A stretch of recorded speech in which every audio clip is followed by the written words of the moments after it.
বাবার উপরে আঘাত। বাবা বৃদ্ধ মানুষ, এক পর্যায়ে মাটিতে পড়ে গেল, রক্ত বের হওয়া শুরু হয়ে গেল। মা আয়েশা সন্তানের পা জড়ায় কাঁদে, বাবার মারিস না। সন্তান মাকেও পা দিয়া আঘাত করে ফালায় দিল। বাবাও একদিকে কাঁদে, মা আর একদিকে কান্না করে। সন্তান বাইকটা নিয়ে মেজাজ গরম করে বের হয়ে বন্ধুদের দিকে রওনা। যখন ঘর থেকে বের হয়ে গেছে, মা সইতে পারে নাই, দুইটা হাত উঁচু করে বলে, ও আসমানের মালিক, এই সন্তানের গর্বে নিয়ে কত রাত ঘুমাইতে পারি নাই, এই সন্তানের কারণে কত খানার প্লেট সামনে নিয়ে দুমুঠো খানা আরামে খেতে পারি না রে আল্লাহ। আজ আমার গায়ে হাত তুলেছে, আমি মা সইতে পারি না। ও আল্লাহ, চাইলে তুমি তাড়াতাড়ি হেদায়েত দাও, যদি হেদায়েত না থাকে আর আমার ঘরে ফিরাইয়া আনিও না। মা এই কথা বলে দরজা ভেতর থেকে লাগায় দিচ্ছে, আর দরজা খুলবে না। সন্তান রাস্তা দিয়া বাইক চালায় যায়, হঠাৎ দেখে এক বুজুর্গ বয়ান করে ওয়াজের ভেন্ডে, ব্রেকটা ধইরা মাইকের আওয়াজ শুনতেছে, হুজুর বয়ান করে মা বাবার খেদমতের বয়ান। সন্তানের অন্তরের মধ্যে কেমন যেন একটা চুম্বুকের মতো টান লাগছে। বাইকটারে তালা মাইরা গিয়া প্যান্ডেলের পিছনে গিয়ে একটু বৈশা বৈশা বয়ান শুনে এমন ভাবে নরম দিলের মধ্যে আঘাত লেগেছে, যুবক ছেলেটা কান্না শুরু করছে। কান্না করতে করতে এক পর্যায়ে যুবক গড়াগড়ি খাইতেছে আর চিল্লায় কান্না করে। কান্নার কারণে সবার দৃষ্টি ওদিকেই চলে গেল। বুজুর্গ আল্লাহওয়ালা কয়, এই তোমরা যুবকটারে আমার সামনে নিয়ে আসো। যুবকটারে ধরিয়া তার সামনে আনার পরে এইবার বলে, বাবা এখানে বল, এইবার তুই আমারে ক, তুই কি অপরাধ করেছো? কথাই বলতে পারে না, চিৎকার আওয়াজ, চিৎকারের আওয়াজ। এবার বলে, হুজুর আপনি আমাকে একটু তওবা করায় দেন, আমাকে একটু তওবা করায় দেন, আমি বড় খারাপ, আমার মতো খারাপ মনে হয় এই জমিনের মধ্যে আর কোন সন্তান নাই। হুজুর দোয়া করে দিলেন মোনাজাত দিয়া, যুবকের তওবা করায়। যুবক বলে, এই অপরাধ আমি করেছি। এইবার হুজুরের থেকে তওবা করে কান্নাকাটি করে মাপ চাইয়া বাড়ির দিকে রওনা। এই যুবকেরা, মা বাবার সাথে বেয়াদবি যদি করো, আমার আল্লাহ মাফ করবে না। যদি মা বাবা, শিক্ষকদের সাথে বেয়াদবি যদি করো, আমার আল্লাহ তোরে মাফ করবে না যদি শিক্ষক ক্ষমা না করেন। বেয়াদবি সব জায়গায় করা যায় না রে বাবা। ওই যুবক হুজুরের থেকে তওবা করে কান্না করে এবার বাড়ির দিকে রওনা। রাতের অনেক গভীর হয়ে গেছি, মনটা বড় খারাপ, মা বাবার পাও ধরে মাপ চাবে। দরজায় গিয়া রাতের গভীরে যখন ডাক দিছে, মা দরজা খুলো, ঘরের থেকে কোনো আওয়াজ আসে না। সন্তান একটু চুপ, আবার চিল্লে। ওদিকে মা তো নিয়ত করছে আজকে দরজা খোলা হবে না। বাবা এত অসুস্থ, বিছানায় পড়ে আছে। বারবার মা মা বলে ডাকার পর মা বলে সারা দিয়া মায়ের মনের মধ্যে তো মানাইতে পারে না। ডাক দিয়া কয়, আর দরজা খুলবো না বাবা, যা, তুই আমারে আর কষ্ট দিস না, চলে যা। এবার সন্তান বলে, মা একটু সুযোগ দাও, আর বেয়াদবি করবো না, বাবার কাছে একটু ক্ষমা চাবো, তোমার কাছে ক্ষমা চাবো, রাস্তা খুলো। মা বলে, না, তুই আবার না জানি কি দুর্ঘটনা ঘটায় দাও, দরজা খোলা হবে না। বাচ্চা এমন ভাবে চিৎকার দিয়া কান্না শুরু করলো দরজার বাইরে। এক পর্যায়ে মা দরজা খুলে দিল রাতের বেলা। সন্তান মায়ের পা জড়ায় কাঁদে আর কয়, মা আমারে মাফ করিয়া দাও। মা বলে, আমার কাছে ক্ষমা কি চাবি, আগে তোর বাবার কাছে ক্ষমা চা। তোর বাবারে তুই অনেক কষ্ট দিয়েছ রে বাবা, তাড়াতাড়ি ক্ষমা চা। ও যুবকেরা, আজকে দেখো তোমার মতো কত যুবক নামাজ পড়ে, তুমি পড়তেই চাও না, মনেই ভালো লাগে না। তোমার মতো কত বান্দা মুনাজাতে কান্না করে, তোমার চোখে পানি নাই। আসলে বান্দা তোমার উপরে মা বাবার অভিশাপ লাগছে, আল্লাহ বেজার হয়ে গেছে। আল্লাহ তওবার দরজা খুলে দিয়ে ডাকে, বান্দা তওবা কর। তুই একদিন, 2 দিন, 3, 4, 5 বছর, 40-50 বছর পর্যন্ত অপরাধ করেছ। তোর অপরাধের পাহাড় বানাইতে 40 বছর লাগছে, আমি মাওলা তোরে পবিত্র বানাইতে 1 সেকেন্ড লাগবে না। তওবা কর। এরে আল্লাহর বান্দা, ওই মা বাবার অন্তরে যারা কষ্ট দিয়েছো, হাজারো কান্না তোর চোখে আসবে না যদি মা বাবায় ক্ষমা না করেন। মরণ থেকে যতই পালাও, মরণ তোমায় নিবে ঘিরি। যদিও সুদূর আকাশ পানে লুকাও সেথায় লাগিয়ে সিঁড়ি। নদী পথে নৌকা চালাও ও মাঝি ভাই, বেলা ডোবার আগে আমি ওপার উঠতে চাই। ডুবে গেলে বেলা রে আর উঠে না, ভেঙ্গে গেলে মেলা রে আর জমে না। ও আমার কলিজার যুবক, আমার মায়ার নবীর বিরোধিতা করছে ওই সময় অনেক বুড়ারা, নবী বলেন আমার সহযোগিতা করছে যুবকেরা। আজকে যুবকের চেহারা দিকে তাকাইলে বড় লজ্জা পাই। মুসলমানের পরিচয় যুবকের চেহারার মধ্যে নাই। আমি কিন্তু এই কথা বলি নাই, বলবো না যে তোমরা সব স্কুল ছেড়ে দাও, কলেজ ছেড়ে দাও, আঙ্গমত হুজুর হয়ে যাও। একবারও বলি নাই, বলবো না। বরং স্কুলে থাকো, কলেজে থাকো, লেখাপড়া করো, চাকরি করো, ব্যবসা করো, কিন্তু ভুলিয়া যাইও না তুমি মদিনাওয়ালা নবীর উম্মত। তোমার সামনে বেঈমানরা দাঁড়াইতে ভয় পাবে। মুসলমান গরিব, টাকা নাই, অস্ত্র নাই, এরপর সব বেঈমানরা মুসলমানের ভয় পায়। সব বেঈমান মুসলমানের ভয় পায়। বাংলাদেশ একটা সোনার দেশ, আল্লাহর রহমত এত বেশি, পৃথিবীর কোন রাষ্ট্রে এই সিস্টেমে কোনো বয়ান করার অনুমতি নাই। কি পরিমাণ ওরা মুসলমানের ভয় পায় যে এতগুলো মানুষ যদি এক জায়গায় একটা চিৎকার দেয়, আমার চেয়ার ভাঙ্গে যাইব। অথচ বাংলাদেশে আমরা ওপেন কথা বলতেছি, দিনের কথা শোনাচ্ছি উম্মতকে। মুসলমানকে সারা দুনিয়ার বেদিনরা এখনো ভয় পায়, কারণ মুসলমানের কাছে যে একটা আওয়াজ আছে তাকবীরের, এর মোকাবেলা করার ক্ষমতা পৃথিবীর কারণে। তুমি চ্যালেঞ্জ দিবা আমার নবীকে নিয়ে, আর তুমি সেই নবীকে পিছে ফেলে সামনে চলতেছো বেঈমানের গোলাম হয়ে। কত হিন্দু, কত বৌদ্ধ, কত ইহুদি, কত খ্রিস্টান মুসলমান হচ্ছে, আর তুমি মুসলমান হইয়া বেঈমানের পেছনে দৌড়াচ্ছ। বড় আজীব।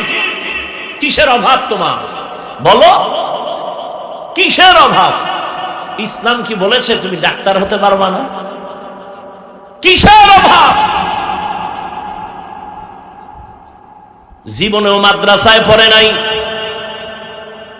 স্কুলে লেখাপড়া করেনেওয়ালা হাজারো লাখ যুবক 5 বেলার নামাজ পড়ে, কলেজেও পড়ে। মিথ্যা কথা বলবা না, সত্য কথার সাক্ষী দেওয়া আছে না নাই? আল্লাহ বিবেক দিছেন, বিবেকটাকে প্রশ্ন করো, তুমি কেন পারবা না? তোমার মতো যুবক জীবনে মাদ্রাসায় পড়ে নাই, র্যাব, আর্মি, পুলিশ, বিডিআর এর চাকরি করে, 5 বেলার নামাজ পড়ে, তুমি কেন পারো না? তোমার মতো যুবক রাস্তায় গাড়ি চালায়, ড্রাইভার, 5 বেলার নামাজ পড়ে, তুমি কেন পারো না? তোমার মতো যুবক রাস্তায় নদীর মধ্যে মাছ ধরে, জমিনে কৃষি কাজ করে, গামছা বিছাইয়া নামাজ পড়ে, নামাজ ছাড়ে না, তুমি কেন পারো না? তোমার কপাল বুঝি খারাপ, আল্লাহ বুঝি তোমার উপরে বেজার, মা বাবার অভিশাপ লাগছে। না হয় এত বয়ান, তাবলীগদের বয়ান, পীর সাহেবদের বয়ান, উলামায়ে কেরামদের বয়ান, জুমার দিন খতিব সাহেবদের বয়ান, এরপরও কেন আমলের খাতা শূন্যের কোঠায়? কি ভাবতেছো বলো?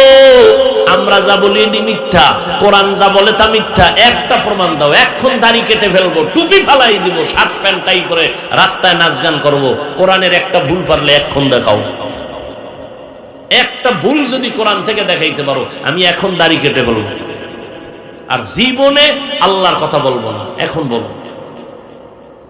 তুমি কে? তোমার থেকে মহাপণ্ডিতরা বহু অপচেষ্টা করেছিল, কোরআনের ভুল বের করতে পেরেছে? তা তুমি কি বুঝছো? ও যুবকেরা বলো, এই কোরআন সত্য না মিথ্যা?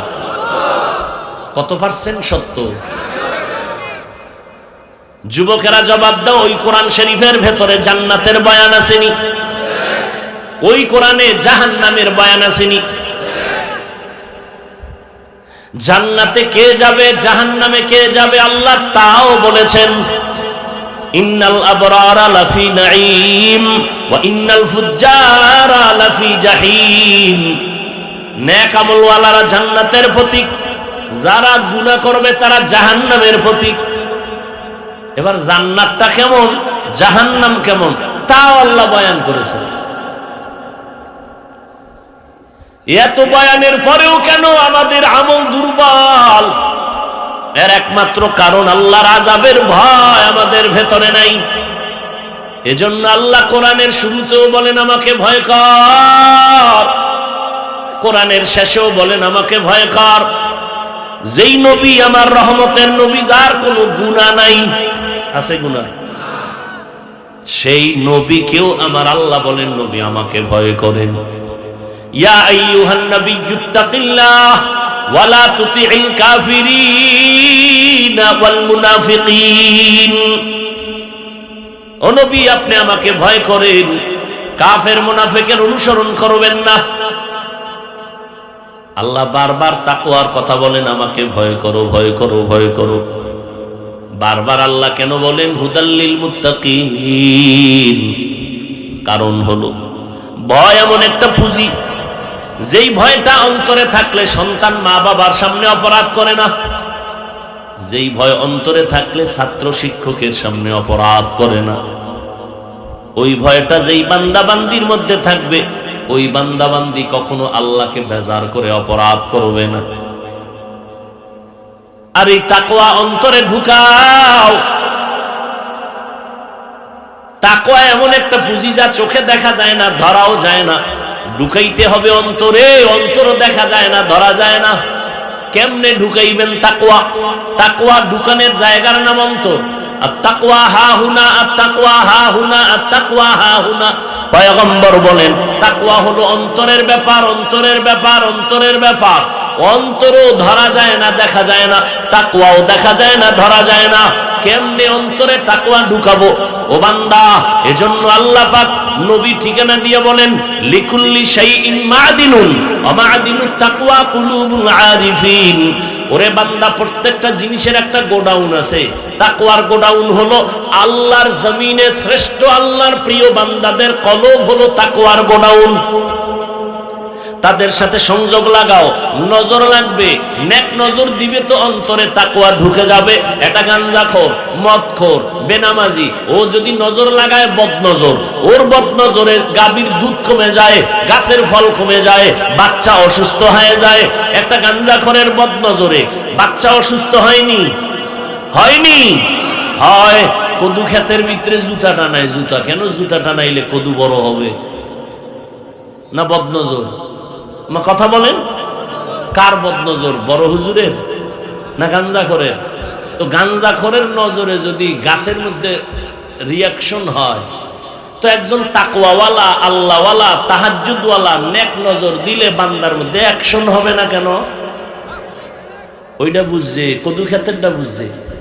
যেই আখেরাতেরটা বলছি বাঁকা হয়ে গেছে। বাঁকা হয়ে কয় কি? কোন লিয়া উলিয়া মানি না। বলনেওয়ালা আছে না নাই? খোদার কসম এরা ভণ্ড। যারা বলে আমরা ওলি মানি না, তারা বুখারী শরীফ মানে না। যারা বলে আউলিয়া মানি না, তারা কোরআন শরীফ মানে না। তারা বাতিল, তারা ভণ্ড। এদেরকে যারা ভণ্ড বলে না, তারাও ভণ্ড। যারা বলে আমরা ওলি মানি না, তারা বুখারী শরীফ মানে না।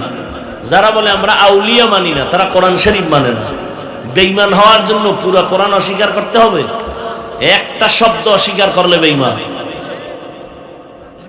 আল্লাহ দুই দল মানুষের ব্যাপারে বলছেন, আমি আল্লাহ নিজে যুদ্ধ করব।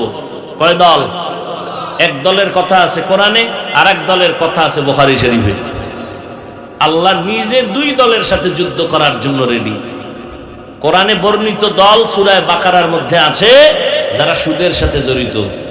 ইয়া আইয়ুহাল্লাযীনা আমানুত্তাকুল্লাহ ওয়া যারু মা বাকিয়া মিনার রিবা ইন কুনতুম মুমিনিন।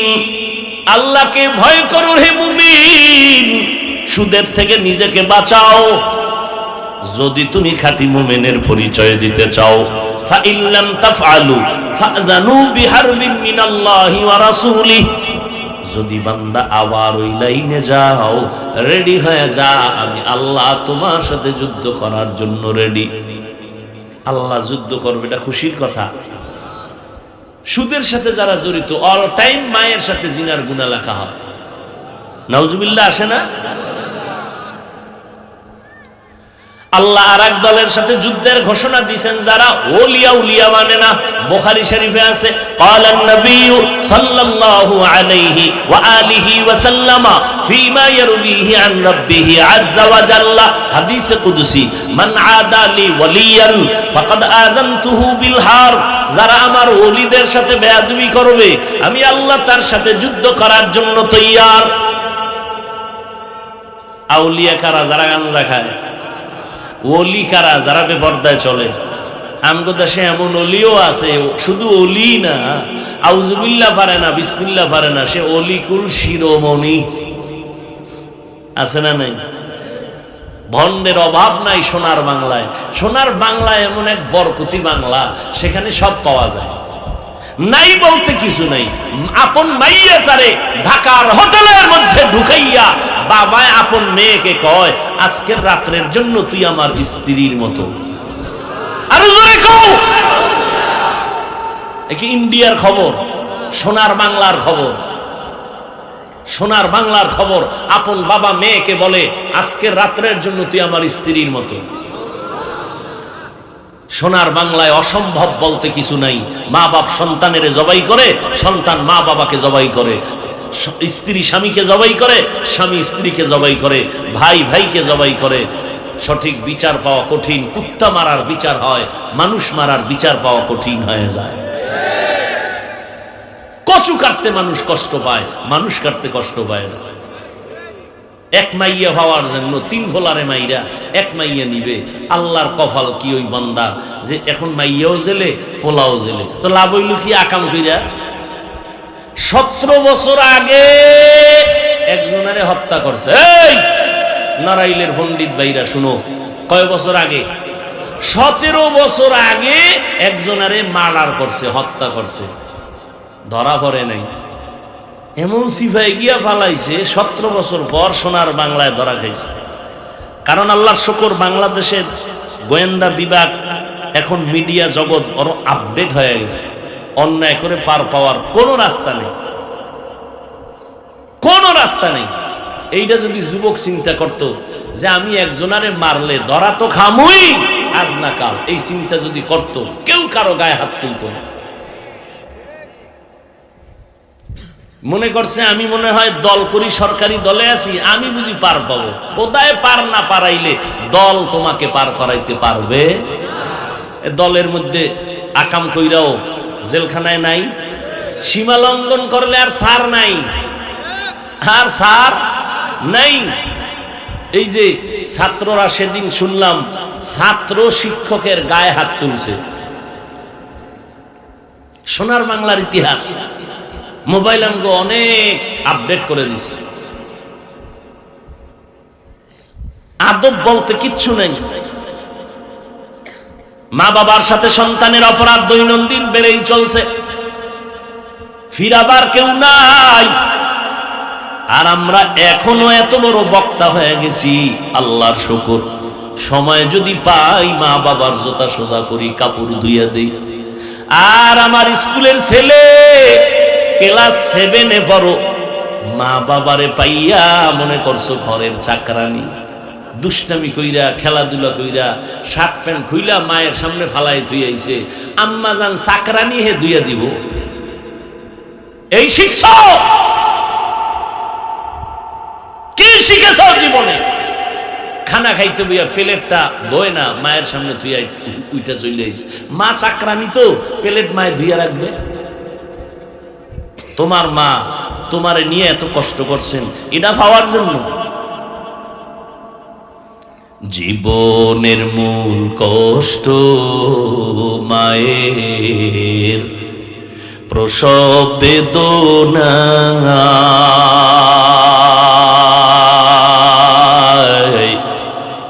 সাত আসমান সাত জমিন তখন মায়েরই মাথায়। জীবনের মূল কষ্ট মায়ের প্রসব বেদনা,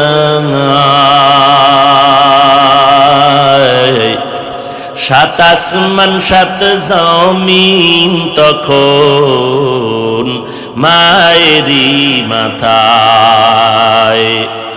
আমার সুন্দর মুখ দেখে মায়ের, আমার সুন্দর মুখ দেখে মায়ের ব্যথা যায় দেয় হাসাইয়া।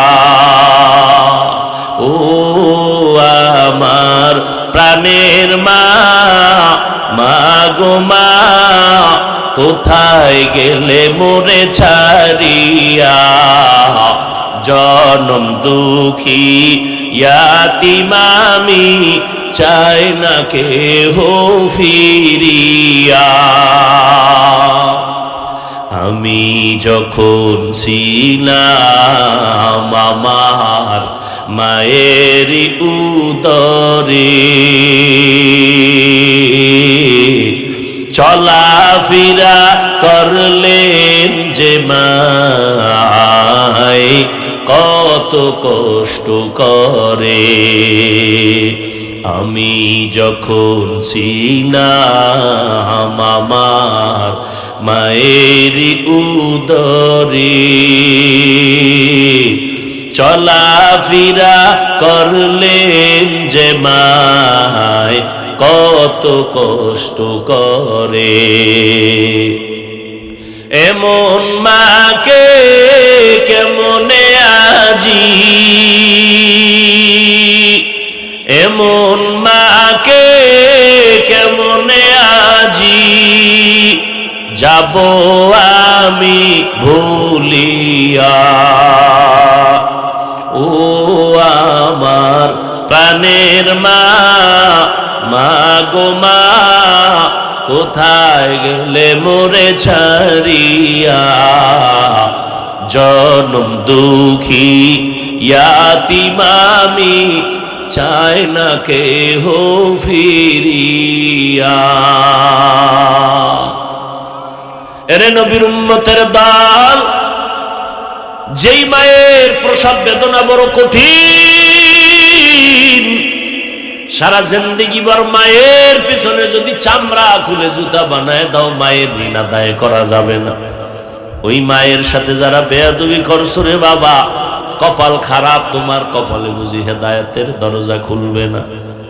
উত্তরবঙ্গের একটা ঘটনা,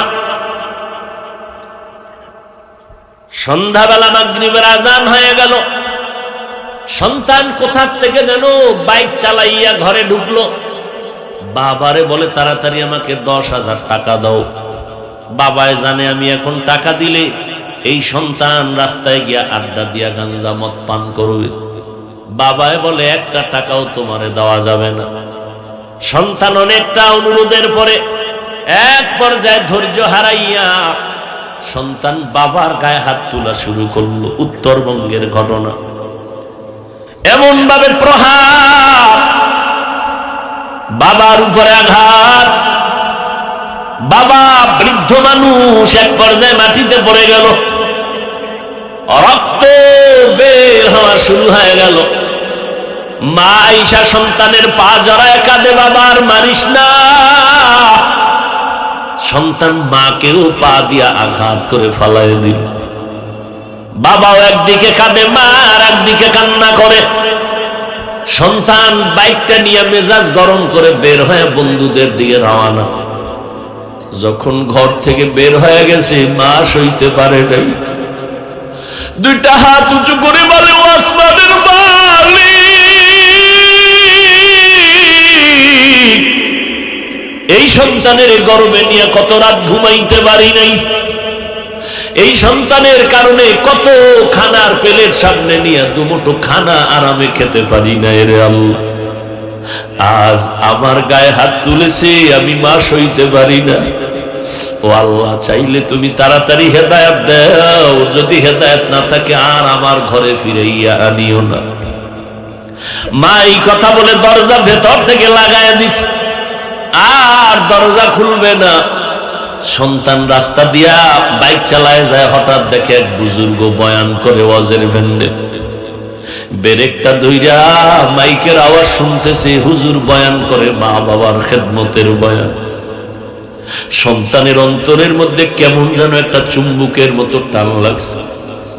বাইকটারে তালা বাইরে গিয়া প্যান্ডেলের পিছনে গিয়ে একটু বৈশা বৈশা বয়ান শুনে এমন ভাবে নরম দিলের মধ্যে আঘাত লেগেছে, যুবক ছেলেটা কান্না শুরু করছে। কান্না করতে করতে এক পর্যায়ে যুবক গড়াগড়ি খাইতেছে আর চিল্লায় কান্না করে। কান্নার কারণে সবার দৃষ্টি ওদিকেই চলে গেল। বুজুর্গ আল্লাহওয়ালা কয়, এই তোমরা যুবকটারে আমার সামনে নিয়ে আসো। যুবকটারে ধরিয়া তার সামনে আনার পরে এইবার বলে, বাবা এখানে বল, এইবার তুই আমারে ক, তুই কি অপরাধ করেছো? কথাই বলতে পারে না, চিৎকার আওয়াজ, চিৎকারের আওয়াজ।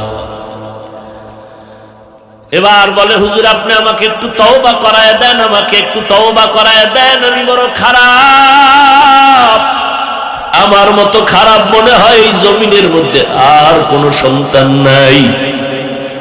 হুজুর দোয়া করে দিলেন মোনাজাত দিয়া, যুবকের তওবা করায়। যুবক বলে, এই অপরাধ আমি করেছি। এইবার হুজুরের থেকে তওবা করে কান্নাকাটি করে মাপ চাইয়া বাড়ির দিকে রওনা। এই যুবকেরা, মা বাবার সাথে বেয়াদবি যদি করো, আমার আল্লাহ মাফ করবে না। যদি মা বাবা, শিক্ষকদের সাথে বেয়াদবি যদি করো, আমার আল্লাহ তোরে মাফ করবে না যদি শিক্ষক ক্ষমা না করেন। বেয়াদবি সব জায়গায় করা যায় না রে বাবা। ওই যুবক হুজুরের থেকে তওবা করে কান্না করে এবার বাড়ির দিকে রওনা। রাতের অনেক গভীর হয়ে গেছি, মনটা বড় খারাপ, মা বাবার পাও ধরে মাপ চাবে। দরজায় গিয়া রাতের গভীরে যখন ডাক দিছে, মা দরজা খুলো, ঘরের থেকে কোনো আওয়াজ আসে না। সন্তান একটু চুপ, আবার চিল্লে। ওদিকে মা তো নিয়ত করছে আজকে দরজা খোলা হবে না। বাবা এত অসুস্থ, বিছানায় পড়ে আছে। বারবার মা মা বলে ডাকার পর মা বলে সারা দিয়া মায়ের মনের মধ্যে তো মানাইতে পারে না। ডাক দিয়া কয়, আর দরজা খুলবো না বাবা, যা, তুই আমারে আর কষ্ট দিস না, চলে যা। এবার সন্তান বলে, মা একটু সুযোগ দাও, আর বেয়াদবি করবো না, বাবার কাছে একটু ক্ষমা চাবো, তোমার কাছে ক্ষমা চাবো, রাস্তা খুলো। মা বলে, না, তুই আবার না জানি কি দুর্ঘটনা ঘটায় দাও, দরজা খোলা হবে না। বাচ্চা এমন ভাবে চিৎকার দিয়া কান্না শুরু করলো দরজার বাইরে। এক পর্যায়ে মা দরজা খুলে দিল রাতের বেলা। সন্তান মায়ের পা জড়ায় কাঁদে আর কয়, মা আমারে মাফ করিয়া দাও। মা বলে, আমার কাছে ক্ষমা কি চাবি, আগে তোর বাবার কাছে ক্ষমা চা। তোর বাবারে তুই অনেক কষ্ট দিয়েছ রে বাবা, তাড়াতাড়ি ক্ষমা চা। ও যুবকেরা, আজকে দেখো তোমার মতো কত যুবক নামাজ পড়ে, তুমি পড়তেই চাও না, মনেই ভালো লাগে না। তোমার মতো কত বান্দা মোনাজাতে কান্না করে, তোমার চোখে পানি নাই। আসলে বান্দা তোমার উপরে মা বাবার অভিশাপ লাগছে, আল্লাহ বেজার হয়ে গেছে। আল্লাহ তওবার দরজা খুলে দিয়া ডাকে, বান্দা তওবা কর, তুই একদিন, 2 দিন, 3, 4, 5 বছর, 40-50 বছর পর্যন্ত অপরাধ করেছ। তোর অপরাধের পাহাড় বানাইতে 40 বছর লাগছে, আমি মাওলা তোরে পবিত্র বানাইতে 1 সেকেন্ড লাগবে না। তওবা কর। এরে আল্লাহর বান্দা, ওই মা বাবার অন্তরে যারা কষ্ট দিয়েছো, হাজারো কান্না তোর চোখে আসবে না যদি মা বাবায় ক্ষমা না করেন। বাসায় গিয়া মায়ের কাছে গিয়া বল, মা তোমার দোয়া ছাড়া আমি বড় হইতে পারি নাই। ওই মা বাবার চোখের পানি আর দোয়ার কারণে আজ এই চেয়ারে বসলাম। তুমি টাকার মালিক, তুমি সম্মানের চেয়ারের মালিক, বাড়ি গাড়ির মালিক। ওই মা বাবা কত কষ্ট করে তোমাকে লালন পালন করে বড় বানাইছে। ওই মা বাবায় যদি মাথায় হাত দিয়া দোয়া করে আরশে আজিমে যাইতে সময় লাগবে না। ও আল্লাহর বান্দারা, এখনো সময় আছে, তওবা করো। দুনিয়াটা কিছুই না রে বাবা। তোমার আমার মতো কত বান্দা জেনারেল লাইনে পড়িয়া আল্লাহকে ভুলে না, চাকরি করে আল্লাহকে ভুলে না, নামাজ ছাড়ে না, মা বাবার সাথে বেয়াদবি করে না। তুমি কেন পারবা না রে বাবা? এখনো সময় আছে, তওবা করো। মনেরে বুঝাইয়া আল্লাহকে বলতে থাকো মনে মনে, ও দয়ার মালিক, মনে হয় যেন এই ময়দানে আমার মতো অপরাধী কেউ নাই। গুনার কারণে আমার চোখ না পাক, জিহ্বা না পাক, অন্তর না পাক। আজকে বাসায় গিয়া ঘুমাইতে গেলে মশারি ছাড়া ঘুমাইতে পারি না, মশার যন্ত্রণা। গুনাহগার হইয়া কবরে গেলে জাহান্নাম ছাড়া উপায় নাই, কোথায় পাইবা শান্তির ঠিকানা? ও যুবকেরা, আর কত অপরাধ করবা? আল্লাহর কাছে তওবা করে নাও। ওই আল্লাহর কোরআনকে মিথ্যা মনে করিও না রে যুবক। ও পর্দার আড়ালের আম্মা জানেরা, সন্তান আল্লাহ দান করেছেন, আদর্শ মানুষ বানাইয়া কবরে যাবেন। ডাক্তার হবে সন্তান, বাধা নাই, তবে কোরআনওয়ালা আদর্শের ডাক্তার বানায়া দেন। সন্তান ইঞ্জিনিয়ার হবে, বাধা নাই, কোরআন পড়নেওয়ালা আদর্শ ডাক্তার ইঞ্জিনিয়ার বানায়া দেন। সন্তানের ব্যবহারে যেন আলেমরা কষ্ট না পায়, মুরব্বীরা কষ্ট না পায়। ও পর্দার আড়ালের আম্মা জানেরা, এই দুনিয়ায় যত ভালো সন্তান, সব মা বাবার অবদান, আপনাদের দোয়া, আপনাদের প্রচেষ্টা। ও মা, আপনার মতো কত মা গ্রামের ভেতরে আছে, এক বেলার নামাজ ছাড়ে না, স্বামীর মাল হেফাজত করে, সন্তানগুলো মানুষ বানানোর মেহনত করে, 5 বেলার নামাজ পড়ে। মা, আপনি কেন পারবেন না? অবৃদ্ধ বাবাজিরা, আপনার মতো কত বুড়া মানুষ লাঠি দিয়া টোকাইয়া মসজিদে যাইয়া নামাজ 5 বেলার পরে, আপনি কেন পারবেন না? এখনো সময় আছে তওবা করার। আল্লাহর নবীর কথা সত্য, কোরআন সত্য, একটা কথা মিথ্যা নাই। 1 জাররা পরিমাণ গুনাহ নিয়ে কবরে গেলে শাস্তি ভোগ করার শক্তি কারো হবে না। ও আল্লাহর বান্দারা, আমিও যদি আজকে প্যান্ট শার্ট টাই লাগায় রাস্তায় চলতাম, কেউ আমারে বাধা দিত না। ও যুবক, টুপি মাথায় দিলে মাথা গরম, তোমার থেকে কম বুঝি না। লম্বা জামার কারণে শরীর গরম, কম বুঝি না। এরপরও কেন ফালাই না রে বাবা? এই টুপির কারণে, দাড়ির কারণে কত মানুষ কত খারাপ কথা বলে। কওমি মাদ্রাসায় পড়েছি, কত মানুষ কত বাজে কথা বলে। এরপরেও এই সুন্নতের পোশাক ছাড়ি না কেন? আমার আল্লাহর আদালতে জবাব দেওয়ার ভয়ে এই সুন্নত ছাড়ি না রে বাবা। আজকে নবীর সুন্নতের আমল হিন্দুরা করবে না, বৌদ্ধরা করবে না, বিধর্মীরা করবে না। নবীজির রেখে যাওয়া 23 বছরের আদর্শের আমল করবে মুসলমান উম্মতেরা। আজকে তোমার ভেতরে নবীর আদর্শ নাই, নিজে পরো না টুপি, রাখো না দাড়ি, হয়তো দোয়া চাইবা, হুজুর রাখা দরকার, দোয়া করেন, চেষ্টা করবো, এই ছিল তোমার বিনয়ী কথা। কিন্তু আজ যুবকদের হালাত এত খারাপ, বলে টুপি মাথায় না দিলে অসুবিধা কি? টুপির মধ্যেই কি ইসলাম? দাড়ি না রাখলে অসুবিধা কি? দাড়ির মধ্যেই কি ইসলাম? পোশাক না পরলে অসুবিধা কি? পোশাকের মধ্যেই কি ইসলাম? এইভাবে গাদ্দারদের মতো আমার রসুলের সুন্নতের সাথে বেয়াদবিমূলক জবাব দেয়। ওরে নবীর আশিক, টুপির মধ্যে ইসলাম নাই, দাড়িতে নাই, পোশাকে নাই, পর্দায় নাই, হালালে নাই, তুই ইসলাম কোথায়? ইসলাম কি তোমার চাপাবাজির মধ্যে নাকি রে বাবা? তুমি শুধু জবানে বলবা আমি মুসলমান, আর কোনো কাজ তোমার নাই? না, এটা হতেই পারে না।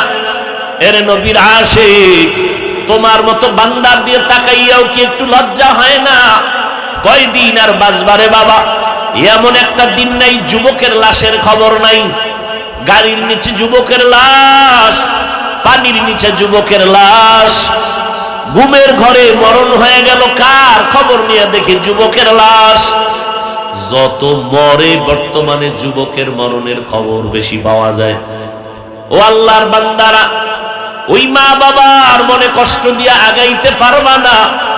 আল্লাহর কাছে অন্তর দিয়া বলতে থাকো, আল্লাহ যতদিন বেঁচে থাকবো আর তোমারে বেজার করবো না, নামাজ ছাড়বো না, দাড়ি কাটবো না, মা বাবার দোয়া নিয়ে চলবো, উলামায়ে কেরামের পরামর্শ নিয়ে চলবো, নবীর সুন্নাত অনুযায়ী চলবো। তওবা করার মতো যদি নিয়ত হয় খাঁটি অন্তরে, রে বাবা আমার আল্লাহর কাছে তওবা করো। হায়াতের মালিক আল্লাহ, ইজ্জতের মালিক আল্লাহ, রিজিকের মালিক আল্লাহ। ওই আল্লাহকে বেজার না করিয়া চলো, দেখবা রাস্তা বড় আসান হয়ে যাবে। নড়াইল শহরে, লোহাগাড়া শহরের মধ্যে এমবিবিএস ডাক্তার আসেনি? একজন না অনেক? সব ডাক্তারের কাছে কি এক সমান রুগী? অনেক ডাক্তারেরা রুগী পায় না, আর এক ডাক্তার রাত্র 12টা পর্যন্ত রুগীর সিরিয়াল শেষ করতে পারে না। সবাই কিন্তু এমবিবিএস ডাক্তার, সার্টিফিকেট সুন্দর, কিন্তু এক ডাক্তার রুগী পায় না, আর এক ডাক্তার রুগী ঠেলিয়াও সরাইতে পারে না। কারণ কি? কারণ আর কিছুই না, একমাত্র তার সুন্দর ব্যবহার আর আদর্শ। ও যুবক, তোমার মতো যুবক যদি স্কুল কলেজে পড়ে, নামাজ পড়ে, র্যাব, আর্মি, পুলিশ, বিডিআরের চাকরি করে, নামাজ পড়ে, তুমি কেন পারবা না রে বাবা? কত যুবক শুধু নামাজই পড়ে না। যাও ঢাকা বিশ্ববিদ্যালয়ে যাও, তোমার মতো যুবক বিশ্ববিদ্যালয়ে পড়ে, কিন্তু দেখলে মনে করবা বাইতুল মোকাররমের খতিব, মাথায় পাগড়ি লাগানো, লম্বা জামা, দাড়ি লম্বা, বিশ্ববিদ্যালয়ে পড়ে। তুমি কেন পারবা না রে বাবা? আল্লাহর কাছে চাইলে রাস্তা খুলে দিবেন আমার আল্লাহ। অনুরোধ করে বলছি, তুমি ডাক্তারি হও, ইঞ্জিনিয়ার হও, আলহামদুলিল্লাহ, তবে নবীর আদর্শ মানো, উলামায়ে কেরামের দোয়া নিয়ে চলো, মা বাবার দোয়া নিয়ে চলো। জীবনে অপরাধ যা করেছো আল্লাহর কাছে তওবা করো। আর জীবন চলে গেল, নামাজ ছাড়বা না, বেপরদায় চলবা না, মা বাবারে কষ্ট দিবা না, উলামায়ে কেরামের বিরোধিতা করে গুনাহগার হবা না, দেশ ও জাতির বিরুদ্ধে ষড়যন্ত্র করবা না। তওবা করার মতো যদি নিয়ত হয়, অন্তরে মুনাফিকি যদি না থাকে, খাঁটি তওবার নিয়ত যাদের আছে রে বাবা, ওই কবরের আযাবের ভয় যদি তোমার অন্তরে থাকে। আজকে আমি বক্তা হইয়া কত সম্মান, তুমি শ্রোতা, কিন্তু মরণ যেদিন হবে সেদিন সব ভাব শেষ হয়ে যাবে। সবার বেলায় 3টা সাদা কাফন, কাফনের মধ্যে লেখা থাকবে এমপি সাহেবের লাশ। কে ধনী, কে গরিব, কে আলেম, কে মূর্খ, কে ইমাম, কে মুক্তাদি, কোনো লেখা নাই, সব একাকার হয়ে যাবে। এমপি সাহেবের জন্য সম্মানে একটা কাফন কেউ বাড়াইয়াও দিবে না। রিকশার ড্রাইভার মরিয়া গেলে গরিব হওয়ার কারণে একটা কাফন কমাইয়াও দিবে না। 3টা সাদা কাফনে প্যাকেট বানায় যখন কবরে রাখবে, 2 জন ফেরেশতা 3টা প্রশ্ন করার জন্য আসবে। রবের পরিচয় দাও, ধর্মের পরিচয় দাও, রাহমাতুল লিল আলামিনের পরিচয় দাও। এই 3 প্রশ্নের জবাব কারা দিতে পারবে? যারা দুনিয়াতে এই 3 প্রশ্ন ঠিক করে যাবে, রবের গোলামি করবে, ইসলাম মানবে, নবীর সুন্নত অনুযায়ী চলবে, তারা কবরে গিয়া জবাব দিবে, রব্বি আল্লাহ দীনিয়াল ইসলাম, আমার রব আমার আল্লাহ, আমার ধর্ম আমার ইসলাম। আল্লাহ বলবে, আর প্রশ্ন করিস না, এখনই কবরে জান্নাতের বিছানা দিয়া দাও। আর যারা দুনিয়াতে রবের গোলামি করে না, ইসলাম মানে না, সুন্নত মানে না, নিজেও নামাজ পড়ে না, নামাজ পড়নেওয়ালাকেও পছন্দ করে না, নিজেও টুপি পরে না, যারা টুপি পরে তাদেরও পছন্দ করে না, নিজেও পাগড়ি পরে না, যারা পরে তাদের পছন্দ করে না, নিজেও পর্দা করে না, যারা পর্দা করে এদেরও পছন্দ করে না। এমন ডবল কপাল পরা আছে না নাই? কবরে গিয়া বলবে হা হা লা আদরি, আমি কিছুই জানি না। আল্লাহর নবী বলেন আল্লাহ গাইবী আওয়াজ দিয়া বলবেন, ও কবরের ফেরেশতা, জাহান্নামের রাস্তা খুলে দাও। কবরের মধ্যে একটা না 99টা সাপ। আল্লাহ কুদরতের আওয়াজ দিয়া বলবেন, ও কবরের মাটি, দুই পার্শ্বের মাটি দুই দিক থেকে জোরে জোরে চাপ দাও। হাসরের ময়দানের তো শাস্তি আরো ভয়ঙ্কর অবস্থা করো। ও আল্লাহর বান্দারা, আমার নবীর কোনো গুনাহ নাই, সেই নবীও হাসরের ময়দানের ভয়ঙ্কর আযাবের কথা স্মরণ করে কান্না করতেছেন। আম্মাজান আয়েশার হুজরায় বসে আম্মাজান বলে, নবী বেয়াদবি করে ফেললাম নাকি, কাঁদেন কেন? নবী বলেন, ও আয়েশা, আমি কান্না করি হাসরের ময়দানে ভয়ঙ্কর হালাত হবে, সব মানুষগুলো উলঙ্গ দাঁড়াবে, নবীরা উম্মতের কথা ভুলিয়া যাবে, উম্মতের বলবে যাও আমার কাছে আসবা না, নাফসি নাফসি বলে কান্না করবে। ওই সময় আমার উম্মতের কি হালাত হবে? ও নবীর উম্মতের দল, এখনো সময় আছে তওবা করার। আল্লাহর আযাব থেকে নাজাতের জন্য আল্লাহর কাছে তওবা করো। মরিয়া গেলে যাব আর নামাজ ছাড়বো না, দাড়ি কাটবো না, বেপরদায় চলবো না, নবীর তরিকায় চলবো, মা বাবার সাথে বেয়াদবি করবো না, দেশের বিরুদ্ধে জাতির বিরুদ্ধে ষড়যন্ত্র করবো না। তওবা করার মতো যদি কারো অন্তর তৈরি হয়ে থাকে, মুনাফিকি না থাকে, খাঁটি তওবার নিয়তে দুটো হাত আমার আল্লাহকে দেখায় দেই। আয় আল্লাহ, হাতগুলো কবুল করে নেন, তওবা কবুল করে নেন, তওবার উপরে মজবুত হইয়া চলার তৌফিক দান করেন, বলেন আমিন। আলহামদুলিল্লাহি রাব্বিল আলামিন, ওয়াসসালাতু ওয়াসসালামু আলা সাইয়্যিদিল আমবিয়াই ওয়াল মুরসালিন ওয়া আলা আলিহি ওয়া আসহাবিহি আজমাইন। ইয়া আরহামার রাহিমিন, ইয়া আরহামার রাহিমিন।